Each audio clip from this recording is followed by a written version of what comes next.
sahabat SJTV. Kembali lagi bersama Ruang Mahasiswa.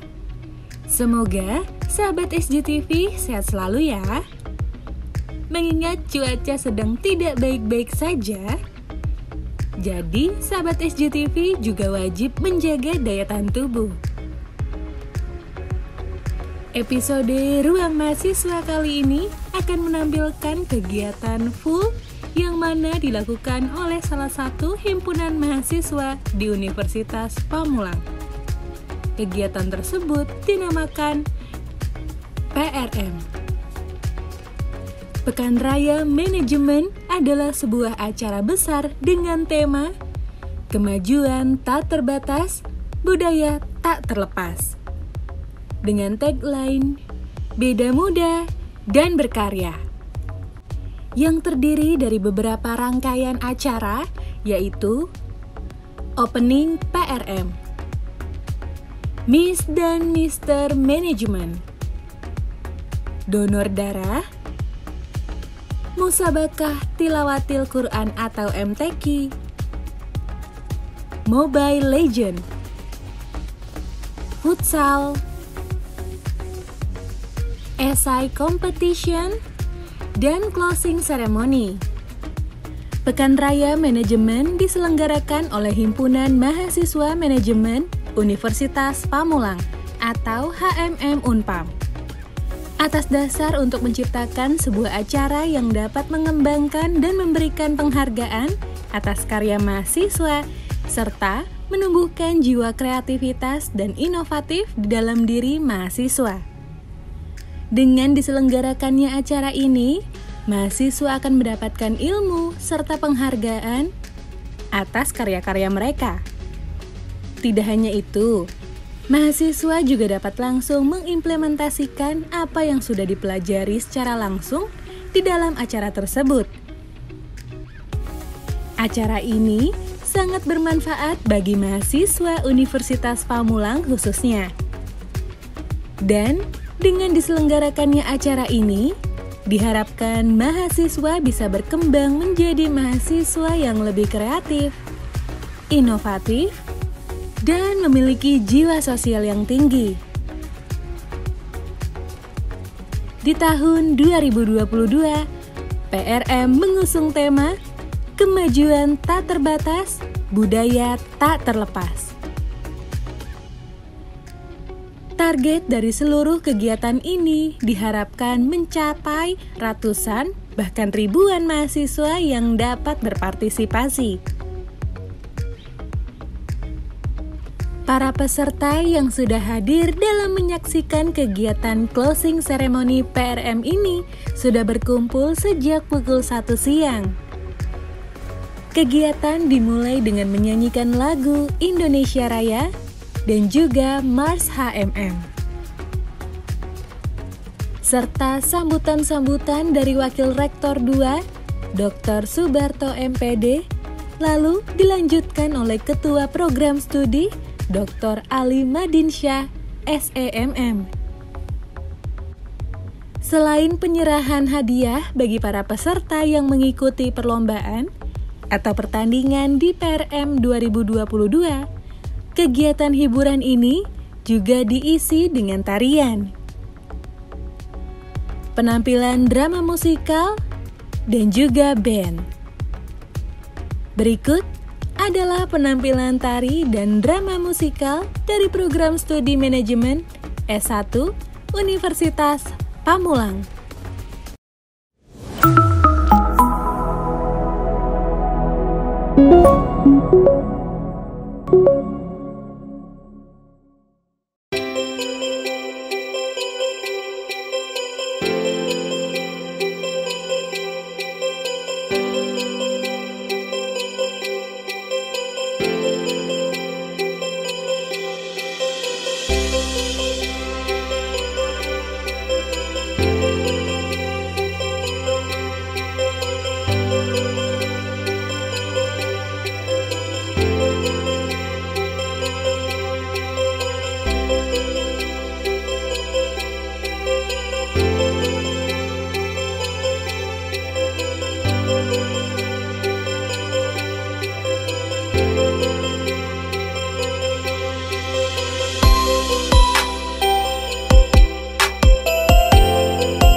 Para penari ini adalah mahasiswa program studi manajemen S1.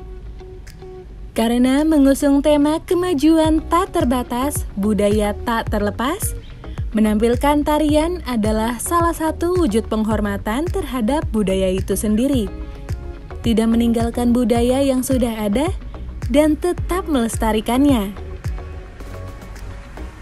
Begitu juga dengan drama musikal, mengusung cerita percintaan Ken Arok dan Ken Dedes. Kisah unik, budaya menarik, dan asri menjadi pematik kita sebagai mahasiswa untuk terus membudayakan dan melestarikannya. Karena budaya saat ini adalah tanggung jawab generasi saat ini untuk menyampaikannya kepada generasi di masa depan.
zaman dahulu, lahirlah seorang anak laki-laki bernama Ken Arok. Ayahnya meninggal ketika sang ibu telah mengandung. Ken Arok kecil ditinggal oleh ibunya di sebuah area pemakaman yang kemudian ditemukan dan diasuh oleh seorang pencuri bernama Lembo. Ken Arok tumbuh menjadi berandalan yang lihai mencuri dan gemar berjudi, sehingga membebani Lembo dengan banyak hutang. Karena Ken Arok tumbuh dengan perangai buruk, Lembo terpaksa harus mengusirnya.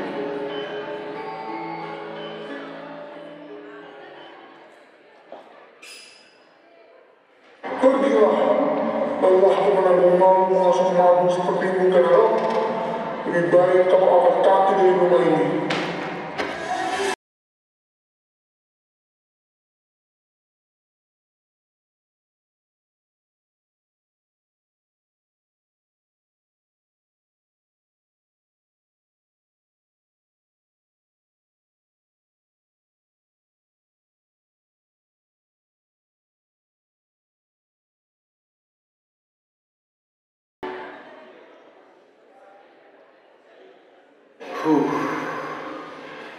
Haruskah aku pergi ke arah timur atau ke barat?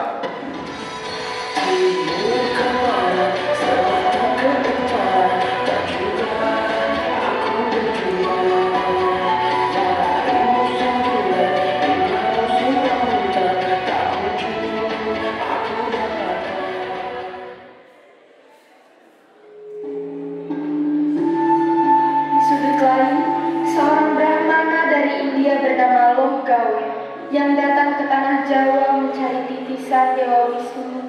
Dari ciri-ciri yang ditemukan, Loggawe yakin kalau Ken Arok adalah orang yang dicarinya.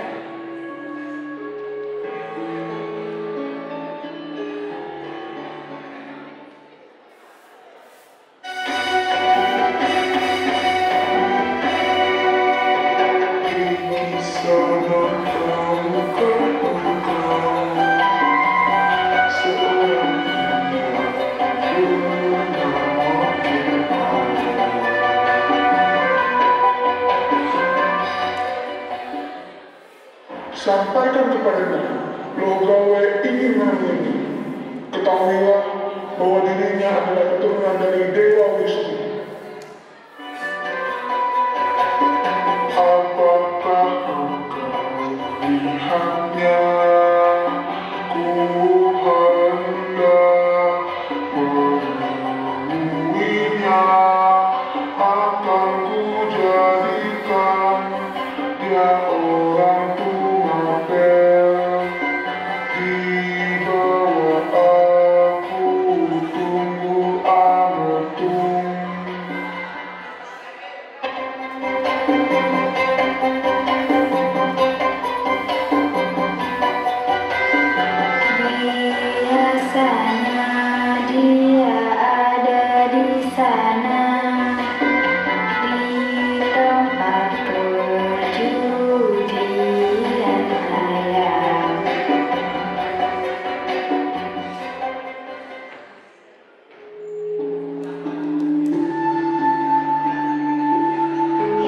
yang kelelahan memutuskan untuk istirahat sejenak. Tak lama Ken Arok memejamkan mata, seseorang duduk di sampingnya. Ken Arok pun membalikkan badan dan mendapati Brahmana tengah duduk tenang di bumi. Cukupkah waktu istirahatmu, anak muda? Siapa namamu? Namaku Ken Arok. Hei Ken Arok, diriku mencarimu, hingga lelah kakiku menyitari Jawa Dwipa. Kemarilah, ikut denganku. Akan kukenalkan dirimu kepada aku Tunggul Angtu. Aku merasa kau akan menjadi orang besar di Kadipaten Tumapel.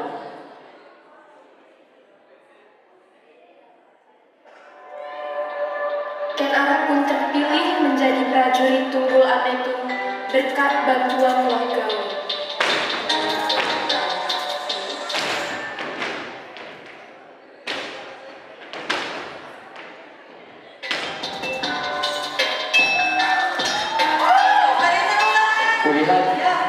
Pemuda yang bernama Ken Arok itu semakin baik saja kemampuan bertarungnya, Bu. Tidak salah penilaian kepadanya, Paduka.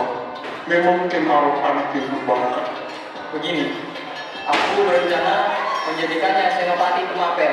Wah, rencana yang baik, Paduka. Adinda, bagaimana menurutmu?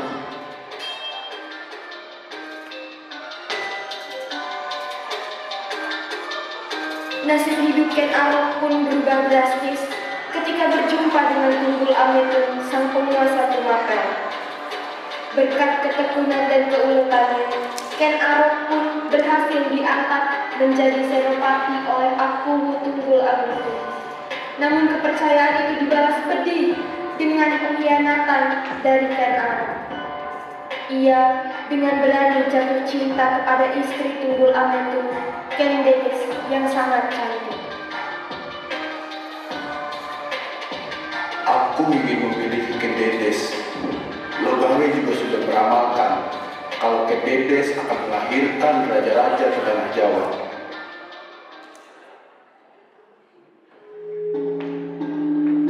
Hal itu semakin membuat Ken Arok berhasrat untuk menyingkirkan Tunggul Ametung dan merebut Ken Dedes.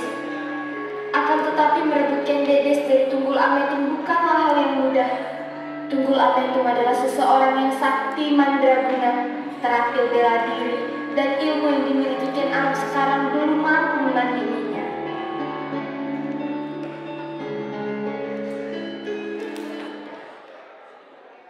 Aku membutuhkan senjata sakti untuk mengirimkan nyawa Tunggul Ametung kepada Sang Yamadipati.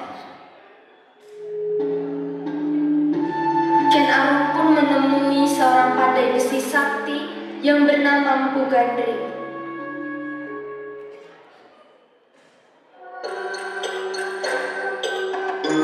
Gandri, ada apa Ken Arok? Aku ingin dibuatkan Trisakti Mandraguna yang dapat menembus kekuatan pertahanan Tunggul Ametung. Dan aku berjanji Tumapel akan berjaya di tanganku. Baiklah, aku menyanggupi permintaanmu Ken Arok. Beri aku 7 purnama untuk membuat keris tersebut. 7 bulan itu waktu yang terlalu lama.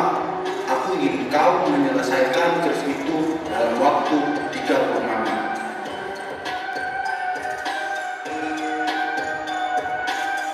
Tiga bulan kemudian, Ken Arok kembali ke Lulumba untuk menagih keris pada Mpu Gandri. Namun saat memasuki tempat pengolahan keris, ia mendapati sang Mpu masih membuat senjata pesanannya. Ternyata keris itu belum selesai. Mpu, sudah kukatakan, aku butuh keris itu dalam 3 purnama. Berikan keris itu kepadaku, Mpu. Walaupun belum jadi, tidak masalah bagiku. Tidak bisa Ken Arok, pantang bagiku memberikan keris yang setengah jadi. Sudah kukatakan, aku membutuhkan waktu 7 purnama untuk menyempurnakan keris buatanku. Aku tidak bisa menunggu lebih lama lagi.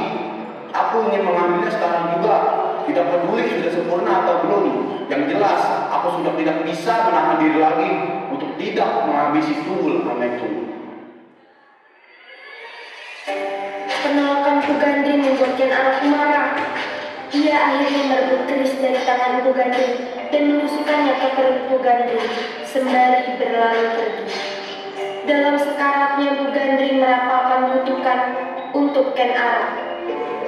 Ken Arok, kau dan ketujuh turunanmu akan tewas oleh keris itu.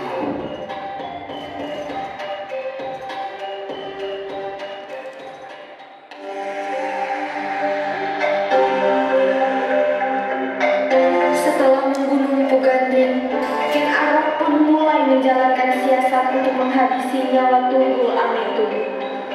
Kebo Ijo adalah seorang penggawa Tumapel, sama seperti Ken Arok.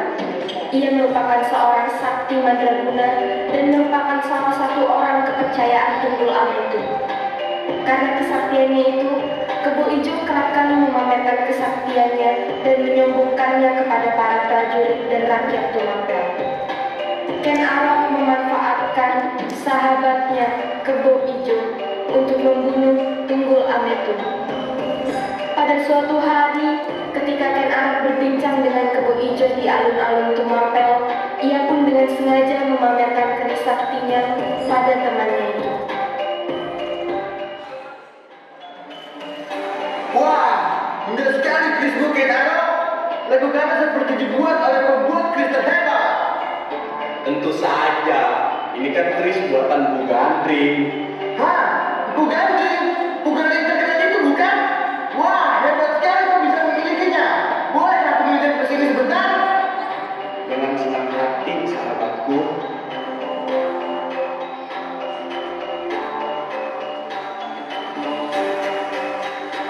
Kebo Ijo tidak sadar ia terjebak dalam strategi Ken Arok.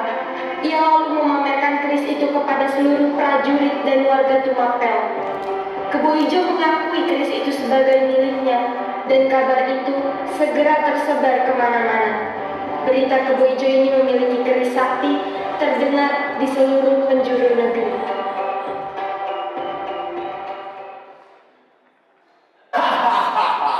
Sudah saatnya aku memperdaya Kebo Ijo. Si bodoh itu begitu mudah memakan umpanku. Akan kubuat dia mabuk dan kuambil keris itu secara diam-diam.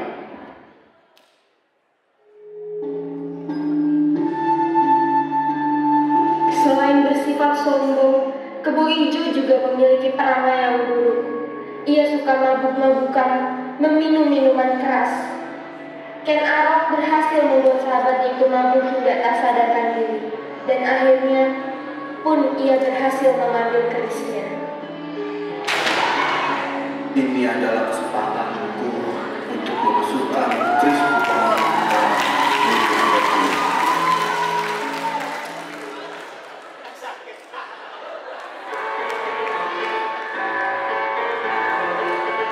Pada malam hari yang dingin, Ken Arok mengendap-endap menuju kamar Tunggul Ametung dan Ken Dedes.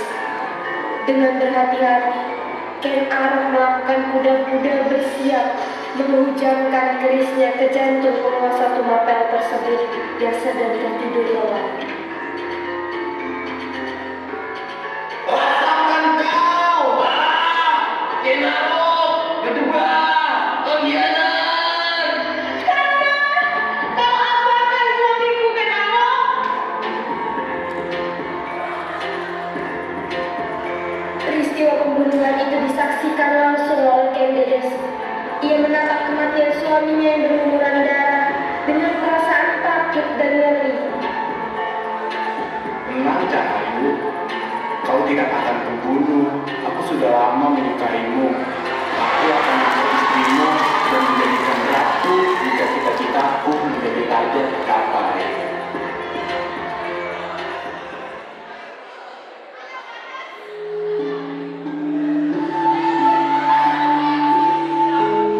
Rayuan Ken Arok berhasil. Ia mampu membungkam mulut Ken Dedes untuk tertutup rapat. Keris Empu Gandring itu Ken Arok biarkan menancap di dada Tunggul Ametung. Keesokan harinya seluruh prajurit Tumapel geger karena peristiwa ini. Dengan barang bukti keris Empu Gandring di tempat kejadian, semua orang pun menaruh curiga kepada Kebo Ijo, sebab dianggap sebagai pemilik keris tersebut dan menjadi tersangka utama pembunuhan pimpinan Tumapel itu. Cari siapa pembunuh yang mulia. Dia harus dihukum mati. Baiklah, Senopati. Keris ini seperti tidak asing, seperti keris sakti milik Kebo Ijo. Iya benar, ini keris Kebo Ijo. Kebo Ijo yang merasa dijebak pun mencoba melarikan diri. Jangan lari kau, Kebo Ijo.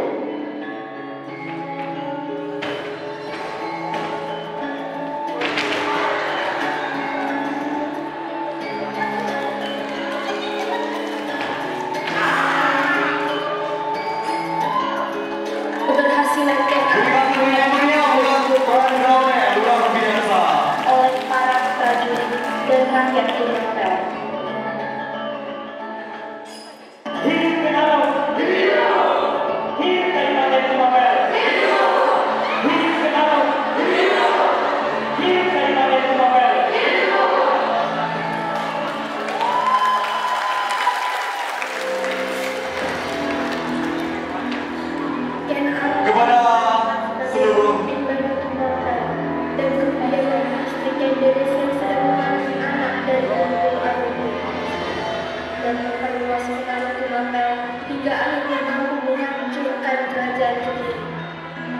Arok sendiri akhirnya mendirikan kerajaan Singosari. Sebagai raja pertama, Ken Arok bergelar Sri Raja Sabatara Sang Ampukonu.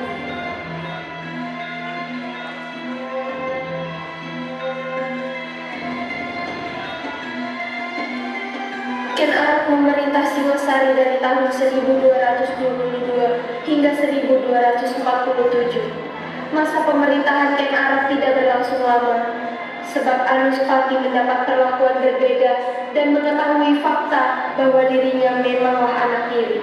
Bahkan ia juga mengetahui bahwa ayah kandungnya yang dituntut itu telah mati dibunuh oleh Ken Arok.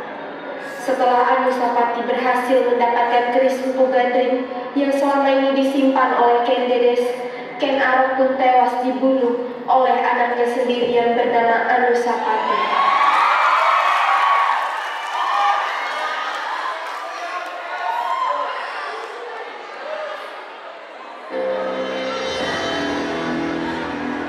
Sekali lagi berikan temuan yang meriah untuk para pemenang yang sangat luar biasa.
Berikan tepuk tangan. Mereka pasti mengerti dendam manusia yang setia tetapi tersisih ke tepi.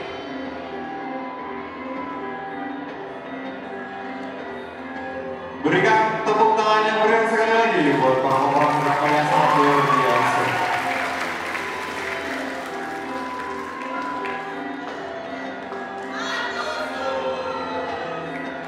Sami.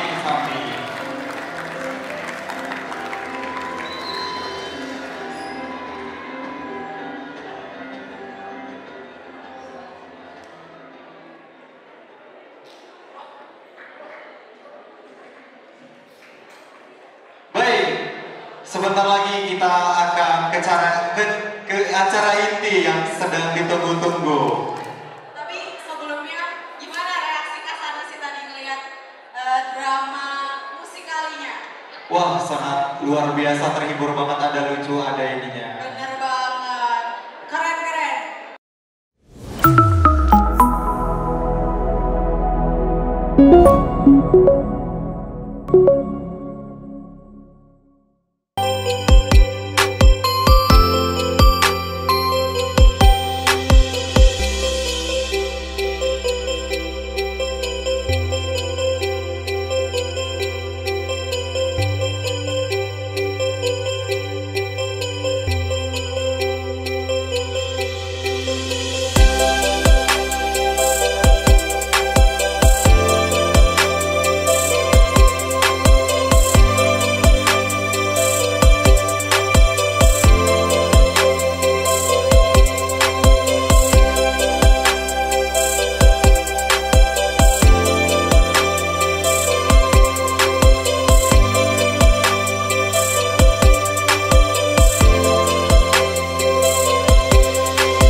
Kegiatan PRM 2022 ini mengingatkan kita akan betapa pentingnya kita untuk tetap dan terus melestarikan budaya.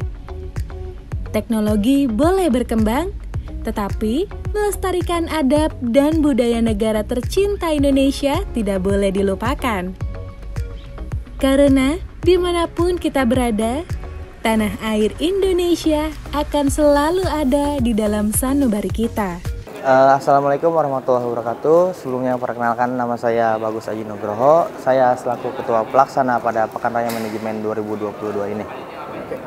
Apa yang menjadi beda Pekan Raya Manajemen sebelum-sebelumnya dengan Pekan Raya Manajemen 2022? Yang membedakan antara Pekan Raya Manajemen 2022 ini dengan Pekan Raya Manajemen yang sebelum-sebelumnya, di Pekan Raya Manajemen 2022 ini kita sangat mengangkat tema dengan tema kebudayaan, yang dimana tema kita pada saat ini kemajuan tak terbatas, budaya tak terlepas.